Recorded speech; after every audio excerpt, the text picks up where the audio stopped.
Ассаламу алейкум, урматтуу теле көрүүчүлөр, урматтуу достор. УТРК Жалалабадта биз подкаст шоуну баштадык. Аты жөнүм Уланбий Абдрахимов. Бүгүн студиябыздын меймандары таланттуу жигиттер, Smile Club командасынын оюнчулары, жана ошондой эле шоумендер, кино режиссерлук тармакта дагы мына ушундай кино тартып, ийгилик жараткан Талант Али Мусаев, бир кол чаап койбойлу. Жана Кудрет Калдаров. Кандайсыңар? Жакшы. Мына биздин Кудай буйруса экинчи чыгарылышыбыз. Биздин көрүүчүлөрүбүз менен сиздер менен биргеликте көрүүчүлөрдөн келген суроолор жана бир жакшы шоу дагы киргизгенбиз атайын подкасттын арасына. Активдүү катышып бересиздер деген ойдомун. Кудай буйруса. Анда мен суроолорду бере берейин, баштай бересиздер, э? Кудрет красавчикпи же талант сулуу? Талант сулуу дейм. Биринчиси. Биринен. Тан алганда жакшы нерсе да. Мына жигиттер силер концерттерде, тамашоого чыгып, анан элдин жакшылыктарына да кызмат кылып жүрөсүңөр да. Мындай көбүнчөсү элдер мындай экөөңөрдү чогуу биргеликте көргүсү келет да сахнаданчы. Анан кече күнү да мен силердин концерт алып барганыңарды көрүп калдым. Анан ошол жерден бир жакшы ой болду. Анан ушул студияга сунуш кылдым да. Шуткалар деп коет жана прожарка. Ошолор аябай аракет кылып, кээде өтпөй калганда кандай болот? Өтпөй калганда эме култта бир жутунуп турган кийинкисин улап кетебиз. бири-бирибизди карап коебуз, анан сыртка чыкканда өзүбүздү шылдыңдап күлөбүз. Жакшы. Мына акыркы учурларда баягы сүйүү веске карабайт деп сериал, комедия жанрында ушундай сериал тарттыңар. Ошол кино тууралуу кыскача мындай ой бөлүшүп кетсеңиздер. Сүйвеске карабайт негизи бул идея бир 2 жыл 3 жыл мурун эле таланттан чыккан. Сүйвеске карабайт деп Нуриса командада Нуриса деген кызыбыз бар. Ошо менен бул арыгыраак ал помпорак кызы. Негизги фокус Нуриса. Ооба, негизи ошол. Анан кийин ошондо отуруп сүйвеске карабайт, давайте мына жазып көрөлү, мынтип көрөлү деп. Бул скелетин тургузган, талант тургузган, ортосунда опчу толтуруп отурган, тарталып анан кийин ошондон сериал чыгып калган. Азыр күндө уже миллиондон көп просмотр чогулган. Жакшы болуп атат. Буюрса дагы жакын арада дагы экинчи версиясын баштайбыз. Ошо сүйүүбеске карабайт деген кинодо дагы бир актер жана Улан Назаров деген агабыз да катышып тур. Ал атайын силер сунуш бердиңерби же өз мындай капыстан кошулуп калдыбы? Улан Назаров акебизге өз сунуш бердик. Улан ака, сиз эми бизге улакчынын ролун ойноп бере турган болуп атасыз десек, өзү дагы сүйүнүп, формалардан бери баарын таап, тактап. Мисалы ошол баягы улакчы дегенде эми биз элестетебиз да мындай чоң киши, балбан дедичи. Атайын тандадыңарбы, э? Атайын ошондон тандадык. Урматтуу көрүүчүлөр, мен эсиңиздерге сала кетейин. Мына Кудрет өзү чоң көрүнгөнү менен бойдок, э? Талант канча балаң бар? Бир кызым бар. Бир кыз, бир аял. Бир кыз, 2 аял. Азыр эми биз ушул подкасттын ортосунда бир шоу дагы бар да. Азыр мындай кылабыз. Мисалы бирөөңөр мындай олуттуу болуп күлбөй туруп бересиңер, экинчиңер ошону күлдүрүш керек да. Сүйлөп, сиздин эле айтыпчы. Сен күлдүрүп башта, мен анкисине улуттуу болуп берейин анда. Башында. Азыр мен күлдүрүп баштайм. Мындай Анан туруп берет да. Анан алмашабыз. Анан алмашабыз. Мен короче күлбөшүм керек. Ооба, камерага бир карап туруп. Азыр урматтуу көрүүчүлөр, мына Кудрет олуттуу туруп берет, башкача айтканда серьезный болуп туруп берет. Уже башталды. Мени караганда сразу эстейт да. Мурда өткөргөн нерселер сразу бетин көрсөм эстейм ошолордучу. Бирок аракет кылайм мен, Кеттик анда. Мени карап турбайбы? Бул такенди карашым керекпи? Башка жак карасам болорбу? Болор. Бирок такен анда күлбөй Анда калат. күлбөй калат. Такенин көзүнө карайсыз да. Кудретканы кантип күлдүрсөң экен, Кыткыламай жок. Кытламай жок. Биз Кудретке менен бирде курорт орозо тутканбыз. Так, эсен жип калып турат да. Кудретке мени караң, мен көзүмө караң. Так, кандай бир тамаша айтып берейин анда. Биз жаңы тамашага чыгып атканда Акбата ресторан жаңы ачылган экинчи этаждачы. Биз бышка болуп тамаша ойноп атабыз анан. Адилет тааныйсыздар. Жаш баланын ролун ойноп, ботинкасын чечип мынтип ойноп туруш керек болду да. Тамашаны ойноп бүттүк. Азым келет да. Именно Адилеттин аркасында отурган эле столдор күлдү да, алды күлгөн жок. Не болду десем, Адилеттин носкиси нандай жутуп калды да. Асы ошондой.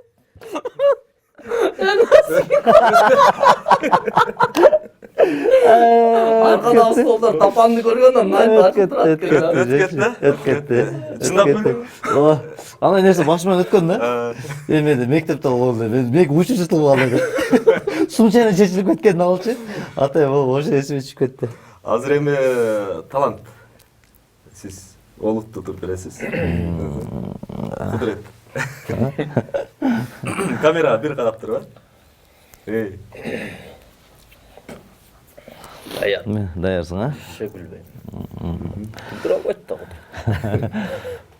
Эмеде тамашага барып биз общий даярданып атканыбызда сен үйдө камашың.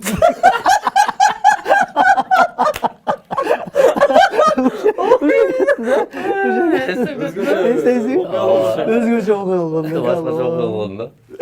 Көпчүлүктүн эсинде. Жакшы, сонун. Эми жана ошол киноңор менен ич арасында сүйлөшүп кетер эле. Киноңордун кайсы бир мен эстей албай атам, бирок сериалын бир бөлүгүндө ошол баягы кинону YouTube'дан алыш керек болуп калыптыр да. Мисалы, шаардын ичинде баягы олтургучка үстүнө чыгып алганбы, айтор. Бизге мэриядан чакыруу келип, мэрияга чакырып атат силерди киноңор боюнча деп чалып калды бизге. Сүйүнүп кеттик. Маданияттын мыкты кызматкерин берди окшойт деп барып алыппыз, сүйүнүп. Кудуретке чалып ушундай болот деп. Биз да эл бала экенер. Эмгегибиз бала чакырып деп сүйүнүп. Барсак ушул 3-серия же 4-серияда скамейкага отуруп тамеки чеккен жер, анан сөгүнгөн жерибизди жазып алып туралар. Киноңордо ушундай бар экен, ушул немени өчүрүшүңөр керек депчи. Анан киргизгенибизге 3 күн болгон, уже YouTube'да жакшы эле просмотр алып койду да ал. Анан биз Канча просмотр алды ушунда? Бир күндө 300-400 миңден өтүп калган да. Жакшы кеткен. Ооба, подписчиктер бир сутканын ичинде анан бизде подписчиктер 0 болуп киргизгенбиз. Бир запас YouTube'да өзүбүз эле YouTube'ду да жаңы ачып турбу. YouTube'да жаңы ачкан, жаңы каналга бир күндө 300-400 миң просмотр биз үчүн өтө чоң.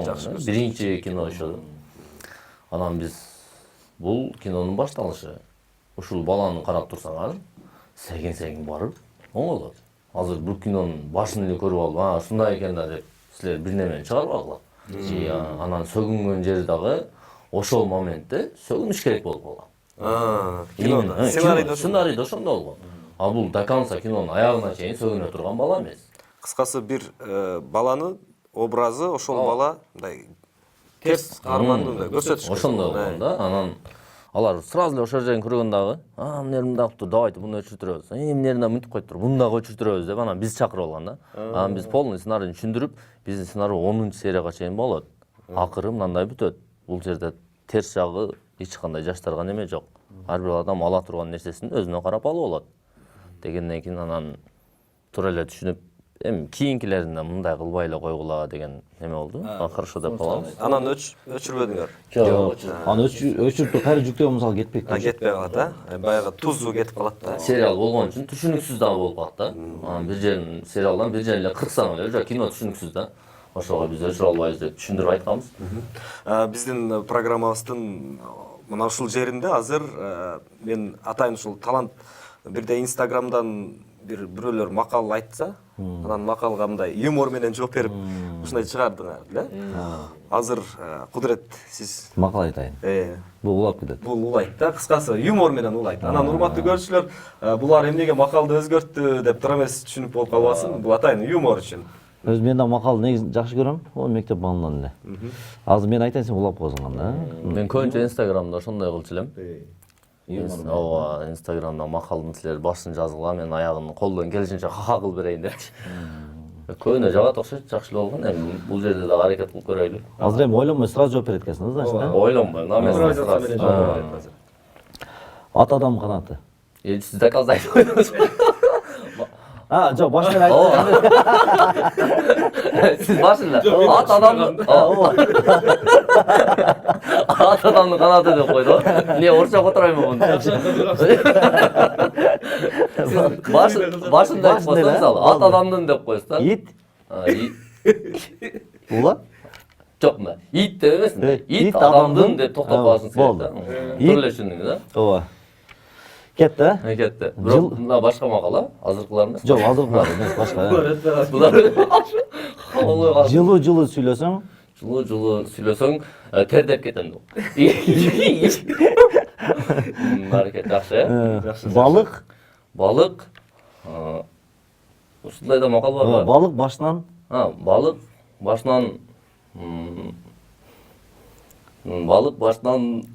травмалык. Уруну көрсө, Уруну көрсө, уруга деп. Бул макал эмне кандай өзү? Уруну көрсө. Уру көрсө алыстан тааныйт. Ошондой макал. Ооба. Балык башынан сасыйт деген. Балык башынан алып билем, мына урун. Балыкчыны ушундай. Андай да бар. Балыкчын көрсө алыстан тааныйт деген жерлер. Уру деп эле өзүңүз топ калыпсыз да. Ат адамдын досу. ит адамдын Прашкасы. ошо. Азаматсыз. Сиз макал айтып көрбөйсүз? Жок, мен бүгүн конок силерсиңер. Эми талант сиз да бир эки макал айтсаңыз. Кудрат улай берсин. Калагандай. Юмор менен жакшы, жаман. Ушундай жүрөк элжиретет. Негизи ха болбойт муга, бир айтып көрөлү. Зато күлдүрдүм ба? Апасын көрүп, жакса үйлөнүп ал. Атасын көрүп, секим мамиле кылып көр.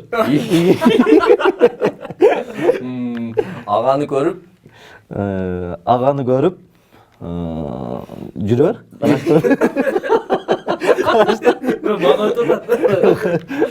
жакшы кыз, жүрүп жаман болуп кетет.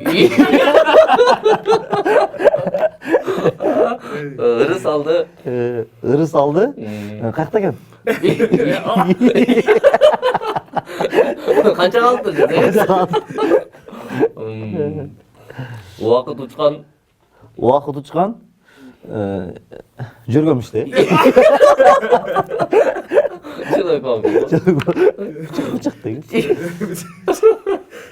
Акыркы макал. Эненин ою балада, баланын ою. Баланын ою кыздарда. Өзүңүздүкүн айтып алыңыз. Азаматсыздар, бирде баягы Нурмира Асанованын Жоролор деген ыры азыр эми көп тойлордо ырдалып өзүнүн ордун таап кетти, популяр болуп кетти. Ошонун бирок башталышында бир чайканада бир жерде отурган экенсиңер, силер. Ошол убакта силер тарттыңар. Ооба, мен тарткам. Ошондо сиз тартып атканыңызда ошол ыр ушул силер тарткан эмеден видеодон кийин популярдуу болду. Ошондой таанылып кетти. Ошондо ойлодуңар беле? Жок, андай болгон эмес. Негизи биз эме кылдык. Атайын тарттыңар же жөн? Жок, случайно эле. Тойдон чыктык. Чыгып давачы жолдон тамактанып алалы деп бир жолдо Шамалсайда болчук. Тамактандык, анан гитарист брачкабыз да бар эле. Черте отуруп, давай бир эки ырдайынчы деп ырдап. Видеодо эле тарткан жок, өзүбүзчө эле чай ичип атабыз. Бир маалда бир ыр бар да, ошону ырдап көрөйүнчү деп, тартып көрөйүнчү деп мындай кылып тартып эле ошол кеттим, антип берилип, прям эмоция мененчи. Анан баары кол чайып, молодец ошондо анан. Просто так эртеси күнү, жок эртеси эмес, бир 2-3 күндөн кийин эле ал ыр чыга элек болчу да. Буну чыгара турган эле ой жок экен эле. Анан кийин 2-3 күндөн кийин TikTokко салдым. Салып туруп эле бир сааттан кийин уже 500 000. 500 000 1 сааттын ичинде. А Нурмира мага чалды, Кудрат ака, ону видео жаман катуу кетип тур, мага раса келип атат, эмне кылалы депчи. Эгер жаман комментарий болсо мен өчүрүп коем видеону. Эгер жакшы кеткен болсо, ал кала берсин десем, аны карап туруңуз деди. Хорошо дедим. Бир 1,5 сутканын ичинде 3,5 миллион болгон. 1,5 сутканын ичинде 3,5 миллион болду.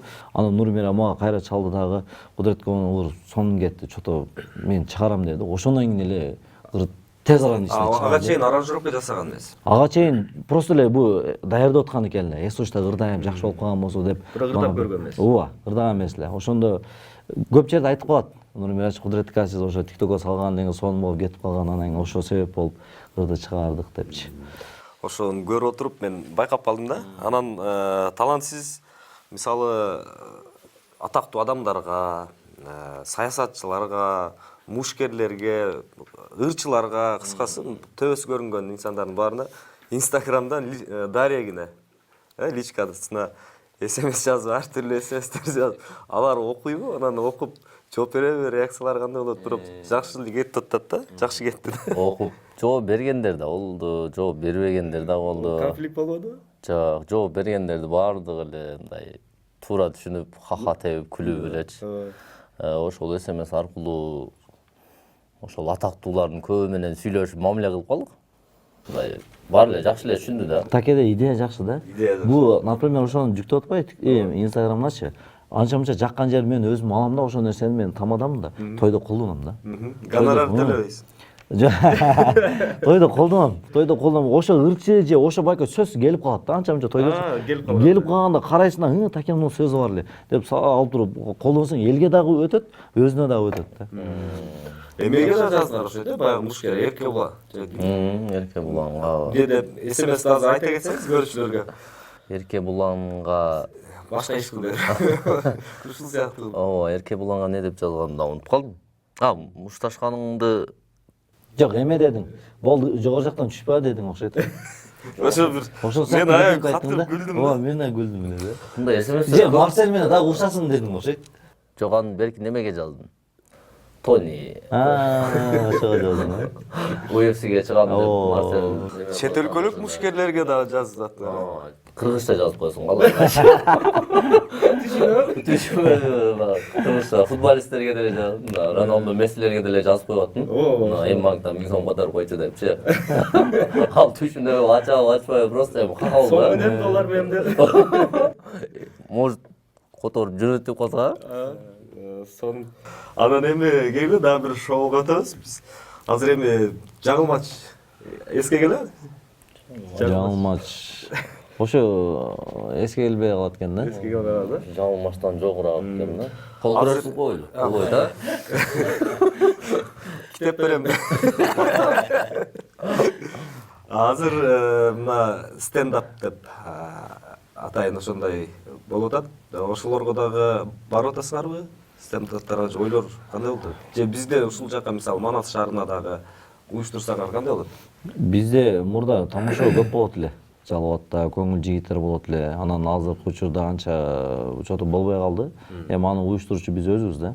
Кудай буйрса жакында бир уюштуралы деп атабыз. Бир Оштон, Бишкектен, Баткен, Жалалат кылып туруп, баягы мурда башчы көрүнгөн тамошачылар чогулуп туруп бир мощный бир тамоша өткөрүп, суроо жооп кылып, призлерден берип, аларды сыйлап, кичине мындай интернетке бир жакшы кылып иштеп, жалалаттыктарына бир башты бириктирип, бир сонун бир шоу кылалы, концерт кылалы деген ой бар. Но стендапка бирок Такен буйрса даярдап атабыз. Болсо Такен жөнөтөбүз. Стендап азыр жакшы кетип атат го. Барып Жалалаттан бери барып кел деп. Мен сураганым мисалы ошону бул жака да уюштурса кандай болот? Стендапту? Бул хотя бы башына бир 2 жолу барып коюш керек да Бишкекке. Барып анан кийин алар менен жакшы мамиле кылып турган, давайчы Жалалатка да уюштуралы деп. Мен алардын стендаптын уюштуруучулары башка да. Потому что ошол үчүн. Мен себеби кече силерди чакыраардан мурун атайын ушул юмор тармагын тамашаны атайын көрүп чыктым да, анан ошол стендап аябай кызыктуу экен ушака деп анан Ташкентке да барып келдиңер, э? Ташкентке да барып келдик, Казакстанга да барып келдик. Казакстанга. Москвага барып келдик. Иштеп депорт болуп келе. Ошол тамашоо менен ошол конкреттүү айтып кетсеңер. Тамашоо менен Ошо Ташкентке барып жакшы жерлерди көрүп келдик. Тамашоо 5-сезонго биринчи жолу 2000 канча 5-класста окуганда баргам. 2011 башталды. Дуретка студент, мен мектепте окуйт элем. Ошондо биринчи жолу Бишкекке барып, эскалаторго чыккам мен. Сумдун ичинде. Дагы бир Эрмек, Асыл деген досубуз бар эле, үчөөбүз. Жөн эле ойноп жүрөбүз, эскалаторго чыгып, түшүп. Бизге жогон кызык болгон да. Ооба, мен азыр сиз айтып атсаңыз эсиме түшүп атат. Bundan бир 2016-жылдар болуш керек, 17. Ошондо талантты жаңы студент анан эмеге мен бир Уланбек шоу деген передачам бар эле. Ошол передачада келип анда булар массовкада туруп берет эле да. Бирок идиректүү, таланттуу бала экенин байкап коет элем да. Жакшы окуса, демек жакшы чыгат депчи. Азыр мынакей Кудайга шүгүр, мынакей атайым конокко чакырып атабыз. Кийинки суроо мындай да. Азыр эми тойлорго, эми той менен да көпчүлүк, мисалы тойлорго барасыздар, тамашалар болуп калат.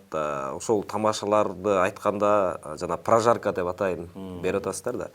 Ошону атайын даярданасыңарбы же мындай импровизация менен кетеби? Анан жана мисалы ар түрлүү курактагы адамдар болуп калат да. Ошолор кандай болот?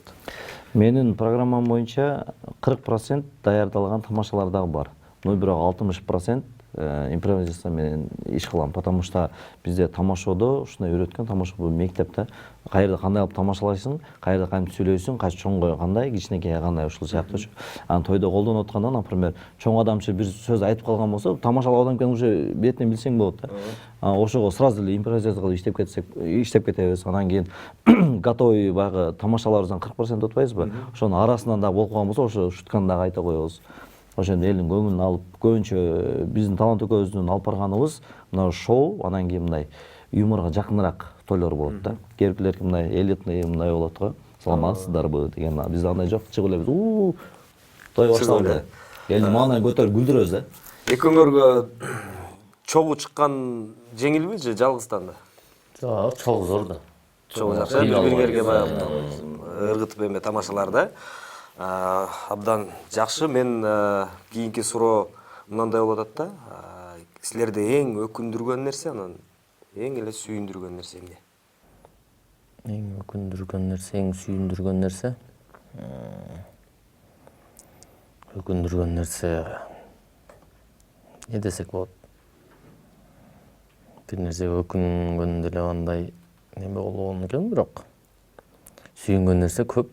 Сүйүнгөн нерсе. Кудайга шүгүр. Мен сүйүнгөн нерсемди айтсам, Москвада иштеп жүргөндө таланттарды тиги Куба деген менин устаттарым бар, Төлө Мырзаев, ошоларды көрүп, чогуу тамаша ойнойт элек да. Ошолар тамада болуп көтөрүлгөн да. Тамада болуп Куба, талант, Шергази ушундай сөздөр болгон да. Анан чогуу эле жүргөнбүз да. Эмнеге мен андай боло албайм деп келип, буларга аралашып, анан тамада болуп чыккан мени ушунчалык сүйүндүрөт. Азыркы мындай карап көрсөм, сүйүнгөн ушу бир мисал.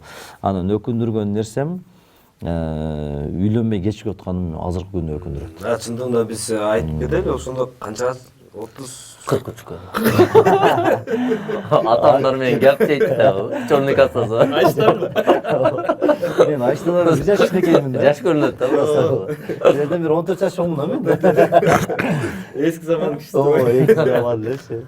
Беттер жасап эле жаш. Неге үйлөнбөй? Же таптыктуу кыз жок болдубу же? Жок, бак. Керек болдубу же? Жок, ал жактары бар, жакшы эле. Мүмкүнчүлүктөр бар да. Анан мындай 25тен кийин адам баласы, эркектер да, кыстандап, өз жашап анан кыстандайт дегенге мен ишенбейт элем. Мен азыр ошол нерсеге ишенем да. Кыстандап мына үйлөнөм, кичине туруп турайын, муну алып алайын, анан кичине тойду көбөйтүп алайын, мынтип алайын деп ушунда отуруп эле. Жашы 30 болуп калды. Ошо 30 болуп калды. Жагы аз эле калды да уже. Үйлөнбөй койсо деле болот. Мен 19 жашымда 3-курс болчумун. Көбөй күлдүрөйт. Ушундай күлдүрүп коет.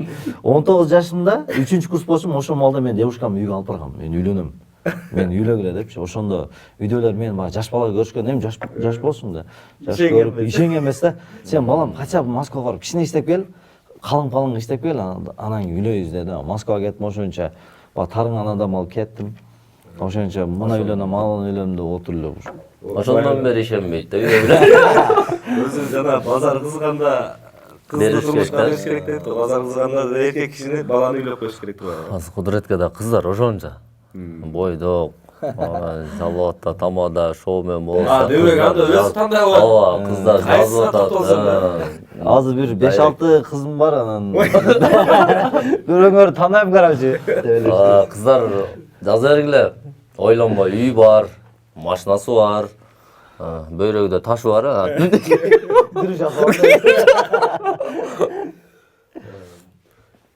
Силер үчүн акча анан орду кандай?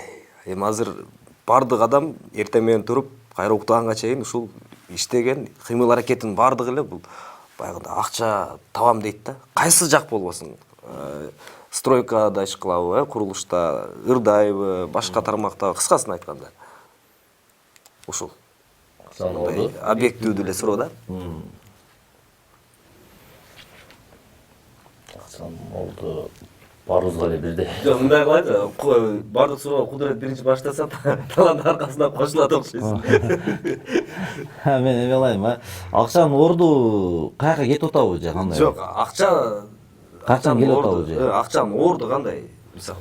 Жашоодобу. Жашоодо акчанын Мисалы азыр мындай түшүнүк бар да, мен суроомду кенен түшүндүрүп берейин. Бирөө менен мамиле кылып калсаң, акча колуң кири деп коет да. Дүнүйө колуң кири деп коет. Бирок муну азыр эми ушул заманда акчасыз суу деле алып иче албайсың. Моюнга алыш керек да. Ошол акча колдун кири деген сөздүн мааниси. Акча колдун кири деген сөзгө мен эми ар кимдин мнениясы бар. Акча колдун кири дейин десең, бирок акча көп нерсени чечип Чечип атпайбы? Азыр, например, акчанын колдун кири деп коет дагы, мен ал сөзгө бирок анча кошула албайм да. мамилеге, реалдуу мамилеге келгенде башкача болуп кетет да. Азыр көчөгө чыгып же бир жерге не кыла бере, акчаң колуң кири го, эртең келет да дейт го, бирок андай эмес. Например, ал акча менен акчаны эме деп атпайбы, акчаң колу кири, койчу дегенсипчи. Ал акча менен сен бирөөнүн көңүлүн алып атасың, карыялар үйүнө барып атасың, же болбосо жетим жесирлерге жардам берип атасың. Ошого көп адамга көңүлүн көтөрүп, мындай айтканда сооп иштеп атасың да.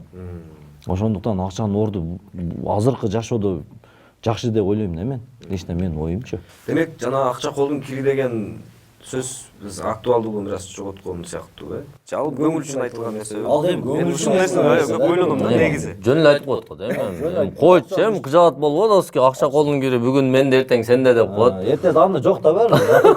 Себеби бул нерсе мага ушул суроо мен көп адамдар менен сүйлөшүп калам да. Анан мамиленин түзүлгөн жери дагы, мамиленин бузулган жери дагы ошол ключевой жер деп коет го. Ошол жерден келет. Кудурет, сиз бир дүкөндө дагы иштеп атасызбы же жарнама кылыппы? Бизде Жалал Манас шаарында эме Плазанын 2-нчи этажында поло магазин бар. Мужской кийимчи. Ошол жерде амбассадор болуп иштейм мен. Барам, кыздар баарын даярдап. Блогерлик бар ошондо кандай? Жок, реклама кылып берем. Ооба, тип ошондой, ооба. Алар даярдап коет. Модель. Ооба, модель мен ал жерде. Модель. Ооба, ал жерде кийим, кечек полный даярдап коет, барам. Сүрөттөр өчөм, видеолор өчөм. Сен амбассадорсуң деген да, буга барганда өзү деле түшүнбөйт негизи амбассадор эмне экенин. Бирөө сураса ошентип айтасың деген. Айтасың деген. Мен магазинде ким болуп иштейм деген. Сен амбассадорсуң дегенде, болду. Ошол жерден жаттап алган да. Ата көзүн эмне десең билбейт азыр. Анда сурабай эле коеюн. Ошол жерде модель болуп иштейм, мындайча айтканда. Анан эми азыр талант канчага чыгып калдыңыз? 29-дун чайын ичип атабыз.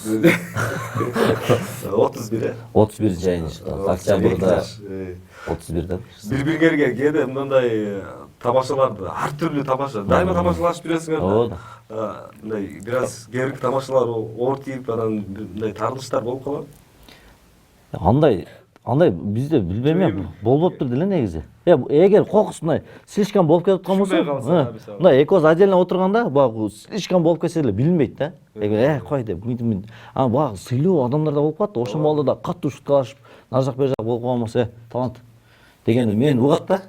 Болду дейт. Мен да кокус буну эме кылсам, Кудуретке деп койсом, мен уже түшүнөм да. Жок, мен суроомо жоопту тага албайм. Таарыныч болуп калганбы ошондо? Тарын жок, мени такеге вообще тааныш болгон эмес. Жөн эле мындай. Бул жерге туура келбей калат. Публика туура келбейт деп эле. Могул жер болбойт, Тизгиндеп коет. Ана кичине тарынганда 5 минут да, ашып барса 5 минут. 5 минуттан эле кайрылып кучакташып, иним, акем деп эле ушинтип жүрөбүз. Тамашалашып, бир да таанышкан эмеспиз. Таанышкан ушул тамашага даярдык болуп атканда бири-бирибизди укпай. Сен кеч келдиң, мен эрте келдим, сен тойго кетип калдың, мен мынтип келдим, эртең мен келе албайм, сен келбесең мен дагы келе албайм. Ошол моментте эле бири-бирибизди түшүнбөй урушуп калбасак, атак тамашалашып, сен мени мынтип койдуң, эмнеге мынтесиң деп урушкан жерибиз болбойт. Туура эле түшүнөбүз, бири-бирибиз экөөбүздүн кеңгирибиз. Муну азыр эми акыркы учурларда ушул тамашоочулар менен куудулдар, мисалы. Буну бага чейин деле мындай сөз болуп келет да. Бири-бирине мындай таңдаш сыяктуу койгондой боло берет да. Мындай элдин пикиринден карайсың да, мисалы тамашалоочулар бир тараптан, кудулдар бир тарап дегендейчи. Ошо тамашалоочулар менен кудулдардын айырмасы эмне? Экөөнү же салыштырганы болобу, болбойбу? Салыштырганы болот. Эми азыр кудулдарды атам, апам Менталитет. бизге чейинки, биздин заманга чейинки адамдар көрүп калган да, кудулдар эми алар сүйлөсө күлөт да. Азыркы жаштар мисалы эми алар түшүнбөйт. Түшүнбөйт. Мисалы бир узак айтсам мисалы. Мисалы Тынар Курбаналиев, Санжар Бердибековдор күлдүрсө, жаштар жөн эле отура берсе керек дейм да, түшүнбөйчү. Тамашоодо кыска тамаша болгон үчүн мисалы мектепте болгон окуя деп турушат, келип туруп эле 2 мүнөттүн ичинде 3 тамаша ойноп саласың да. Ха. Кудулдардыкы бир 15 мүнөт сүйлөсө, эң аягында ха болушу мүмкүн да. Алып келет да булар. Мындай кылып ойго салып турам, мына жерден бир жарып коет. Анда кичине дем алып, дагы бир жарып коет. Ушундай болуп, тамам немеси.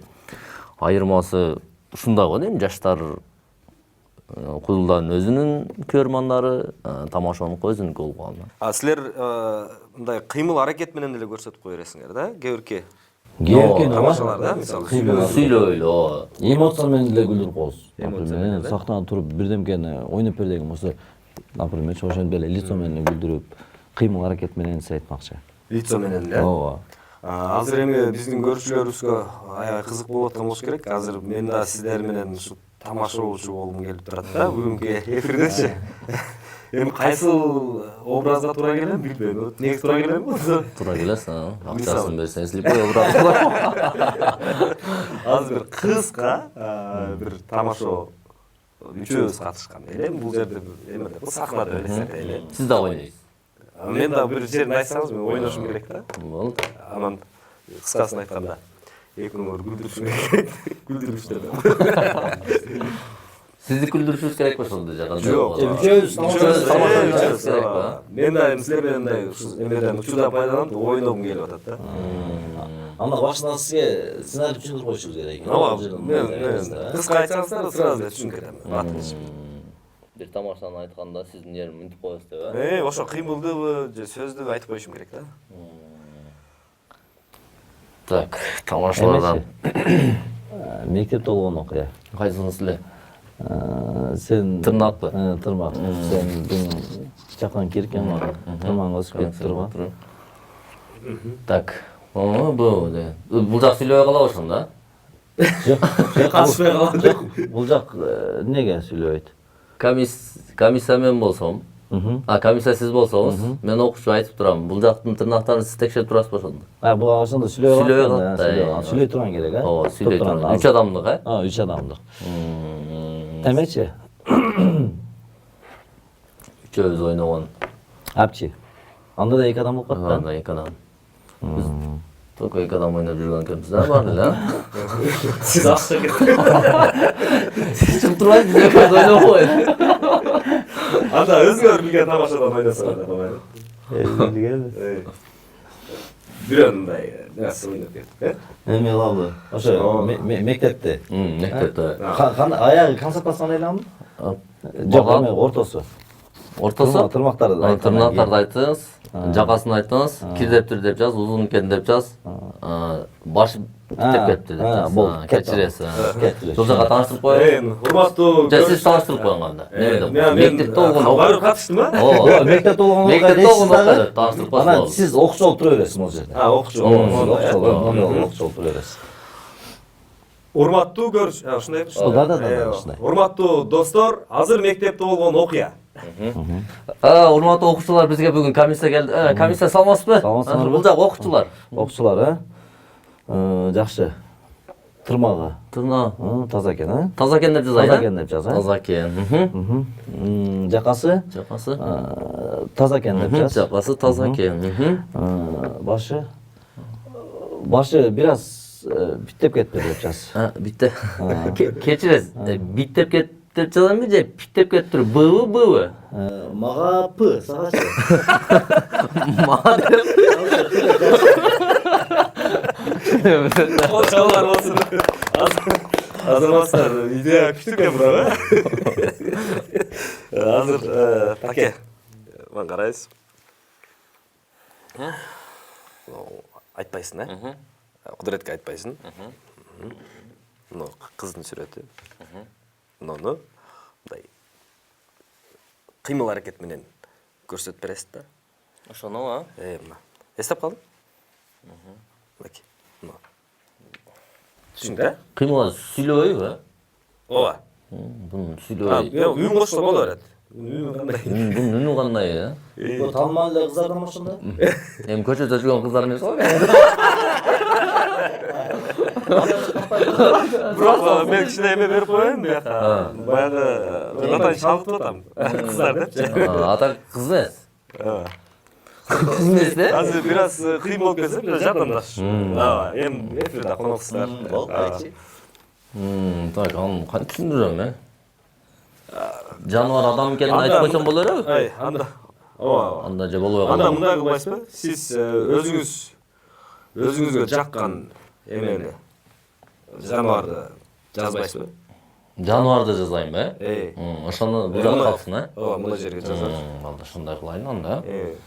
мени эстеп калыш үчүн жазып бериңиз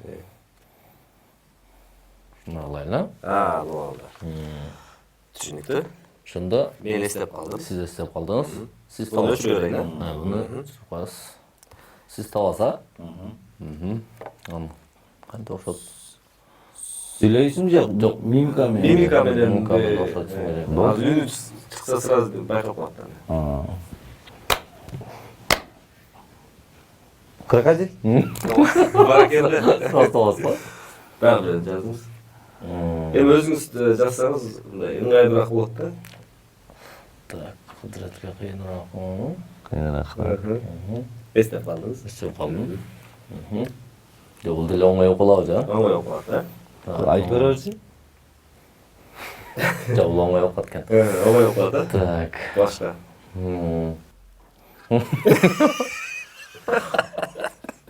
Түшүндүрсөм экен, мен жанагы күлүп турбайт да эстеп алып баягы окчуда Муну кандай түшүндүрсөм экен? Пил? Сразу акылдуу экен сразу табат го? анда кудурет өзүңүз билген жаныбардын Жазып атканда билдим, же мышык экен, Кана? Ушуна? ушуну мен эстеп калдым өчүрүп атам Кашкыр. ооба баракелде Он ачка калган. Настроение жок, кашкыр. Бойдо кашкыр. 19 жашында үйлөнөм деп бир аракет кылган кашкыр го. карын калып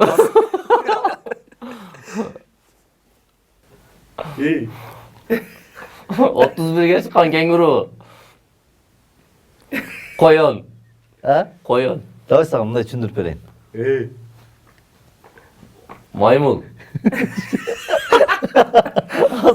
Ошондо атын айтсам, адамдын сен таап коесуң да. Мындай кылсам кичине болбой калат. Бул жаныбар да? Конечно. Жаныбар, так. Тухай.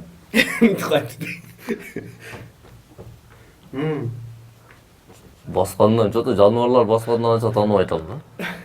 Жок, кичине арасын сүйлөп коелин, Ал басып туруп сөйлөп да кое берет. Басып сойлоп да коёрот. Залга барган жыланбы?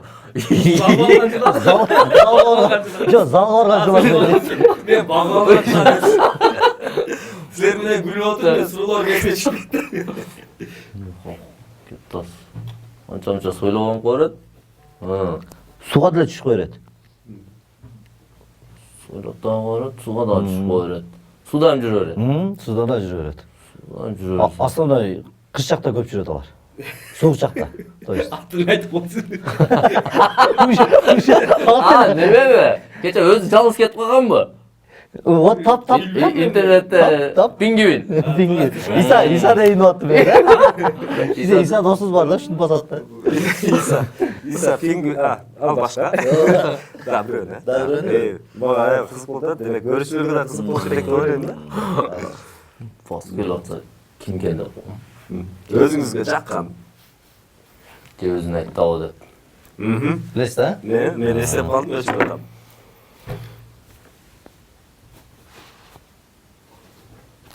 Сууру.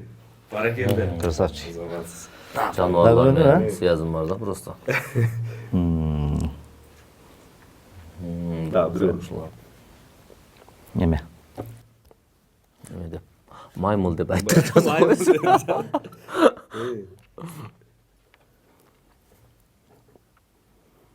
Кунажын деген болбойт. Уй деп жазсаңыз керек да. Таптым жан. Уй деп жазыш керек. Же бука деп жаза болбойбу? Өзүнүн тилде эле жазайынчы. Чидиңиз, а? Мен эстеп калдым. Такай көрсөтпөй турайын. Тапкандан көрсөтө. Уу.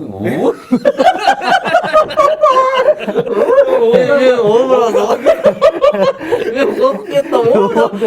Чебейли корктум да.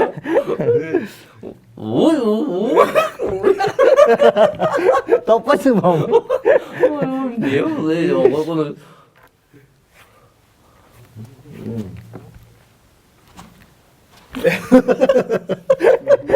Сиз бул кимби? Мына түшүндүрүп берейин сага. Кетти. Карап. Неме? Тыйынчыскан. Чепа. Onun аты эмне экен, а? Сен үйүңдө бар. Подкастка азыр. Мышыкпы? Тышканбы? Мяу, ит. Кой. Менин үйүндө жануар жок да менин үйүндө. Арка кайт. Жануар.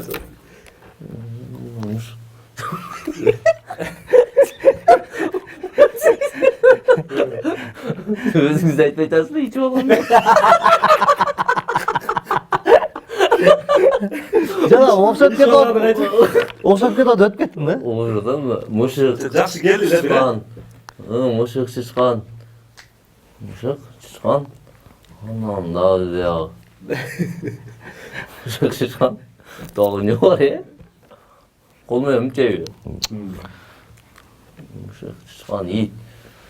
Андан чоңураагы эмне бар, Үйдө үй жаныбарбы? Үйдө көп жүрөт ал. Үйдө көп жүрөбү? Эме жакта, сарай жакта көп жүрөт. Сарай жакта көп жүрөбү, Тоокпу? Эме сарайдын эмесинде көп жүрөт. Эмесинде? Эмне? Чөп эмелерди жыйып койсоң ошол жагында көп. Сарайдын немесин. Сарайдын ичинде да көп болот. Сарайдын ичинде эми көп болобу? Келерде болобу? Мен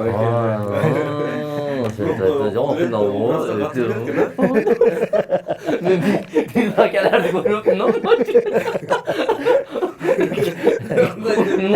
Арасында привет.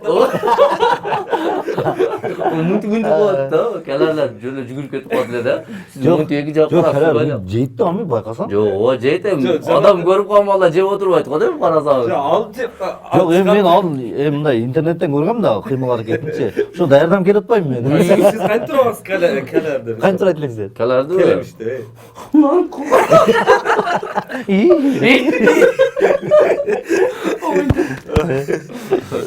Анда дагы бир көрүүчүлөр менен бир суроо да. Алдыда ушул жана сериал, комедия, кинону кийинки пландары кандай болуп атат? Кийинки пландар тартышыбыз керек ошол улантып. Эми бирок ал кинобуз сүйбөске карабай токтойт, башка сериал. Такыр ага тиешеси Ага, тиешеси жок. YouTube каналыбызга өзүгө. Мен жаш ушул шоу тармакка, телевидение тармагына, кыскасын айтканда чыгармачылыкка кызыккан жаш чоңоюп келаткан ини карындаштарга сиздерден бир суроо жооп алып бергим келип атат да. Азыр эми акыркы учурларда Кыргызстанда кино жакшы жөнүгүп атат, Көз сүйбөсүн жакшы. комедия жанры да бир сонун пикке чыгып, андан кийин мындай олуттуу мындай кинолор кетип атат. Тамашоо азыр мурункудай болуп атабы, кандай болуп атат? Эми мурункудай эмес, азыр Эгемен клуб болуп калган. Эгемен клуб. Эгемен клуб 1-сезон финалы жакында болот. Ошо стендап, Эгемен клуб, анан ошто жана көңүлдүү жигиттер, Алда рет болуп калды. Негизи мындан ушундан бул жагына кайсы тармак менен кетсе, комедия мисалы танылам деген балдар кыздар. Кайсы тармак менен кетсек жакшы дегендей. Башында болгон болсо, кичинекей өспүрүмдөр боло турган болсо, Эгемен клубка көңүл жигиттерге качсын да. Анан себеп ал жерде жүрүм турум үйрөтөт. Элдер менен кандай кылып тамашалашасың үйрөтөт. Микрофонду кантип карайсың, сахнада кантип алып жүрөсүң өзүңө. Элге кандай мамиле кыласың, уже психолог болуп каласың да. Элге кандай дегенде күлөт, кандай дегенде күлбөйт. Ошо нерселер полный баарын үйрөтөт. Ошондон кийин эле сразу киного кетесиңби, же стендапка чыгасыңбы, же не кыласың, короче, же тойго чыгасыңбы, ал баштапкы сага эме болот да. Ачкыч болот да, мындайча айткандачы. Трамплин болот экен. Ошондой болот, ошондуктан. Сиздер үчүн бундан бул жагына кандай? Кайсыл жактымда ыңгайлуу деп атасыздар? Мисалы кино тармагын өнүктүрүп, ушул жанр менен кетүү же башкабы? Биз кинону пландап атабыз быйыл Кудай кааласа. Чоң киного. YouTube'га эле эмес, негизи чоң кинону пландап азыр эми спонсорлор менен сүйлөшүү болуп атат. Эгер спонсор болуп калса эле биз чоң киного аракет кылып, ошол жактан дагы аракет кылып көрөлү деп атабыз. Кудай оңатыңыздарды берсин демекчимин. Анан Кудайым насип кылып калса мен да бир кайсы бир эпизод деп коем. Сурап өткөзөт го, сурап азыр окшош. Жакшы жерден эле калдырасың. Жакшы жерден. Кача бу эме магазинде эме. Мен эле баягы кесиби. Кайсы? Эми магазинде иштеген. Амбассадор. Амбассадор болуп баса иштеп турасыз. Бир суроо да.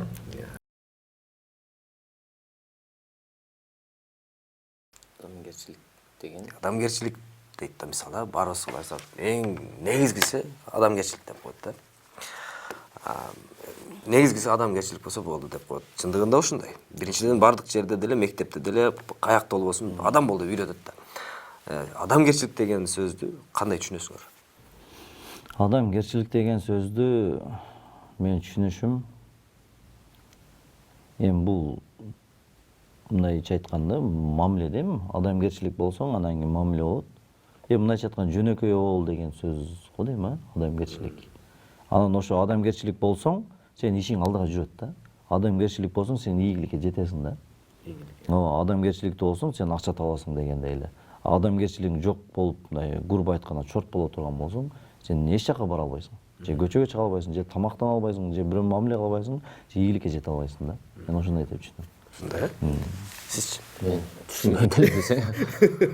Адамгерчиликти мен бул суроо мага жакпады. Жеңилирээк эмне суроо бар экен деп. Өзүм жазайын. Адамгерчилик. Аз келем деп кетип. Адамгерчиликти мен боорукерлик деп эле түшүнөм го. Боорукерлик, Ооба. бир сөз менен айтканда. Бир сөз менен айтканда, сен бирөөгө ишиң түшүп барсаң, болду укам, конечно десе, зор эке экен. Жаман адамгерчиликтүү экен деп каласың да. Анан бирөөгө барып, пока ушундай болуп калды десең, жок, мен азыр бош эмесмин, мындай десе, болбойт экен бул адамгерчилиги жок адам экен деп ошондой. Эми боорукер болсоң, адамгерчиликтүү адам боорукер болот го дейм. Мен ушул багытка суроону ыктаганым, сиздер мына кесиптешпиз да, анан элдин арасында жүрөсүңөр, ырыс-кыбысты ушу элдин арасында жакшылыктарга чачып койгон, ошол жерден терип жейбиз дегендей. Мындай бир бардык эле алып баруучулар бул сөзгө кошулат болуш керек деп ойлойм. Менин оюм бу. Мисалы бир концерт дейбизби, иш-чара деп коеюн, тойбу. Ошол жерде ар кайсы катмардагы адам отурат. Мисалы кетменчиден баштап жогорку кызматтагы, мисалы ошол жерде алып баруучулардын, ырчылардын дейбизби, ошол ар кайсы адамдарга кызматына же кийген кийимине же мындай карап туруп мамиле жасалган кээде ушундай туура келип калган учурлар болуп калат. Сиздер ошол нерсени жүрөктөн кантип өткөзөсүздөр? Мисалы, бул жерде бир өкүл отурат деп коелу, депутат отурат дейли. Бул жерде бир жөнөкөй эле карапайым биздей эле инсан отурат. Экөөнө эки башка мамиле кетет баары бир. Баары бир ошондой кетет. Сиздер ошол нерсени кантип өтөсүңөр жана жүрөгүңөрдөн кантип өткөзөсүңөр? Бизге андай моменттер, мисалы кезек ошондой болуп калды. Мисалы жана Кудрет айтып кетпедиби? мисалы саламатсыздарбы деген элитный элер депчи. Ошол моменттерде кандай болуп калат? Мисалы кантип өтүп кетесиңер? Бизде тойда болуп калышы мүмкүн да, мисалы. Тойдон ошол той ээсинин туугандары эле ырдайм деп калышы мүмкүн бир моментте. Бул жакта маданияттын мыкты кызматкери отуруп калышы мүмкүн да. Мен түшүнүгүм боюнча ошондой болуп атат. Азыр эми бул жака берсең, бул жак айтат, сен типа ырчыга берип койдуң биринчи, анан бул деши мүмкүн. Буга берип койсоң, сен билимиң жок экен деши мүмкүн. Себеби биякта маданияттын мыкты кызматкери турса, сен неге буга бересиң депчи. Мен кайсы бирин биринчи жазганмын, кайсы бири мага биринчи келип, мен ырдайм деп айта турган болсо, эгер биринчи кайсы келсе ошону берип коём. Демек кезекке карайсыз. Программа. Сизчи? Ал ким болот мага кызыктырбайт. Эми ар жерде ар кандай. Көп жылдан бери эмгек кылган маданият мыкты кызматкерлери бар. Анан жөнөкөй карапайымдар бар го. Маданият мыкты кызматкерлердин дагы берки жөнөкөй адамдар эми мындай сыйлап баалайт да. Анырын угуп жүрөбүз, анырын ырдап жүрөбүз, мен сыйлайм, урматтайм дегендер болуп калат. Ошол маалда экөө биринчи берки карапайым элибиз келип, кийинкисине берки маданият мыкты келип калган болсо деле кеңештирип туруп экөөнү сүйлөштүрөм дагы. Кимиси макул болот, ошону берип коем. Кээбиркилер бар, мен бир аз эс албайм дегендер болуп калышы мүмкүн. Кээбиркиси берки маданияттын мыкты кызматкерине эжекебиз берип кой деп калышы мүмкүн. Ошондуктан көбүнчө ошо маданият жакка биринчи бергенге аракет кылам. Мен суроомо толугураак дагы энелерек жооп алайын. Мисалы, бир чоң кызматта иштеген адам олтурат тойдо. Жөн эле конок болуп. Жанында биздей эле карапайым адам олтурат. Экөөнү мисалы бирөөсүн мактап коюшу мүмкүн да. Тиги экебиз, агабыз, эжебиз депчи. Ошол келген коноктор тууралуу билгим келип атат да. Силер ошол учурду кантип өткөзөсүңөр? Мисалы, көп учурда тиги кызматына жараша мындай мамиле кылып, үстөмдүк кылып кетет го баары бир. Мен ушул тууралуу билгим келип атат да. Биз дегенде мен мисалы өзүм эле айтайын, мен той алып барсам. Силер ошол нерселерге карайсыңарбы? Мен той алып барсам бардыгы эле 500 адам болсо, 500 адам мага бардыгы бирдей. Депутат болобу, бардыгы бирдей мен үчүн. Анан бирөөнү чыгарып алып эле бул мактап, мындай кылып, андай кылып, олтурган жеринен мындай кылып, аны мактап жандагы адамды кемситмес эми. Кээ бирлер той ээлери өздөрү келип калышы мүмкүн. Ушу алыстан келди эле. Мону мактап туруп, мону приз берип койчу. Ошол моментте мактап туруп берип кой бересиң. А так приздерди мындай өзүң каалап бер деген болсо, депутат же мындай өйдө төмөн кылбай бардыгын эле тегиз бөлүп берет. Сизчи? Ушул суроо. Ушул эле нерсе, например, бир карапайым, бир депутат турпайсызбы? Экөө мындай отурган болсо. Мисал катары айтып атасыз. Мисалы, экөө мындай отурган болсо, депутатты эми ал тууралуу маалымат билем да, мисалычы.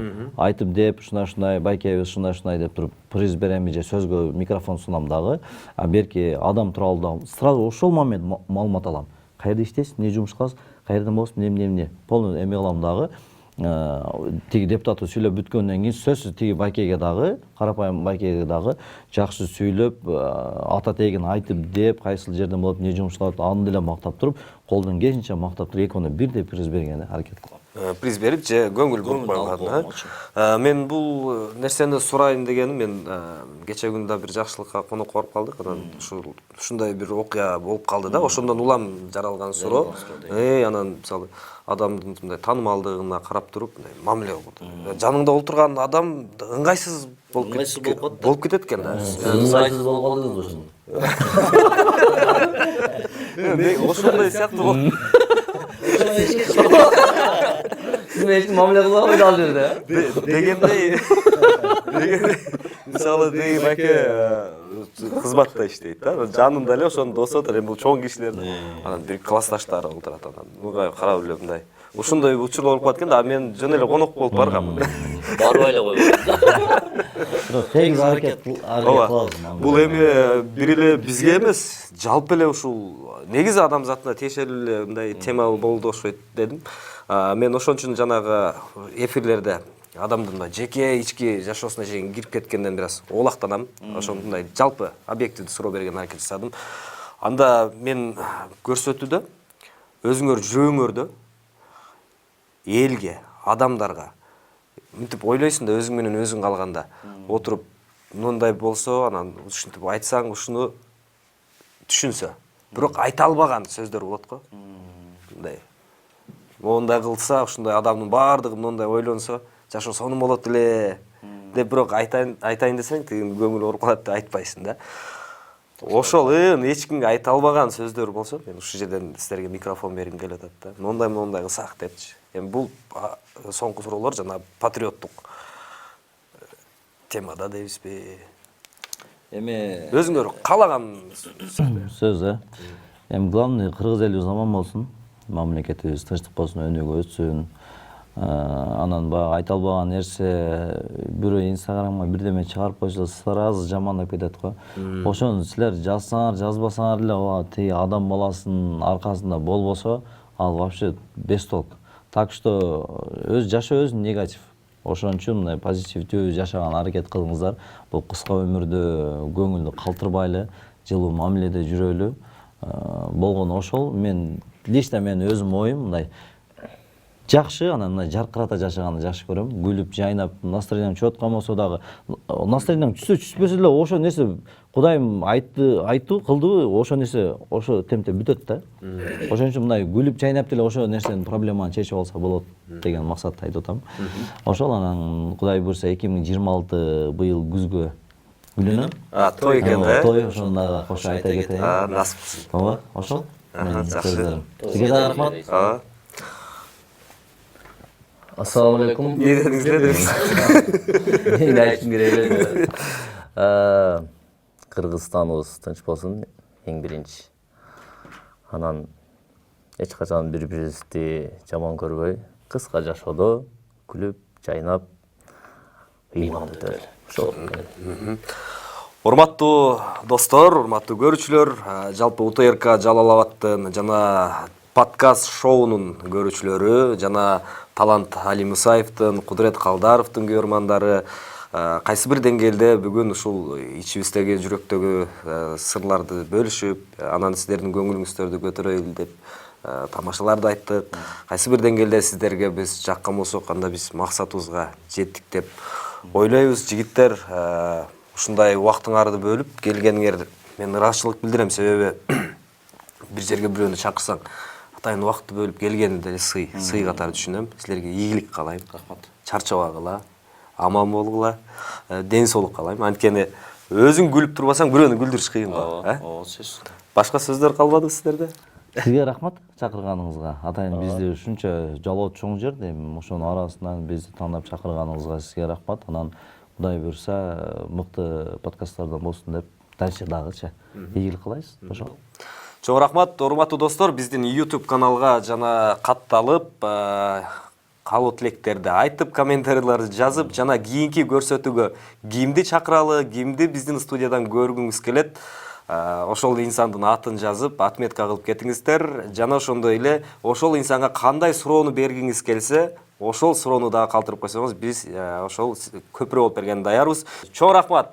Кийинки эфирлерден амандашканча бар болуңуздар. Рахмат. Көрүшкөнчө.